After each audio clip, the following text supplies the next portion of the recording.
Naitala sa New Zealand noong nakaraang linggo ang pinakamataas na bilang ng COVID-19 cases sa loob ng 18 buwan ayon sa isang epidemiologist.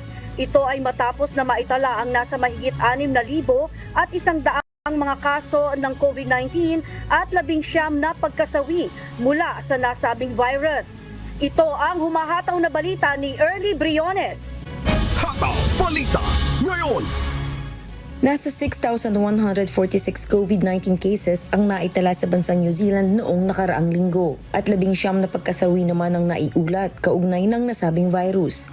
Ayon kay epidemiologist Professor Michael Baker, umaabot sa 35 na individual kada araw ang dinadala sa ospital at isa sa bawat 3 tao na may COVID ang posibleng makapanghawa pa 5 araw matapos magpositibo sa virus. Bunsod nito, iminungkahi ni Baker na maghintay ng 6 o 7 araw matapos magpositibo bago mag-retest at lumabas sa komunidad at makihalubilo sa mga tao. Umaasa rin si Baker na bibigyan ng pamahalaan ng mas malaking pondo ang booster shots, rat test at mga antiviral na gamot upang patuloy itong maging accessible lalo na sa mga pamilyang mababa ang kita. Sa kasalukuyan, nananatiling libre ang COVID vaccine para sa lahat edad 30 pataas, 16 hanggang 29 sa mga buntis, at edad 12 hanggang 29 sa maaaring magkaroon ng malalang sintomas ng COVID-19.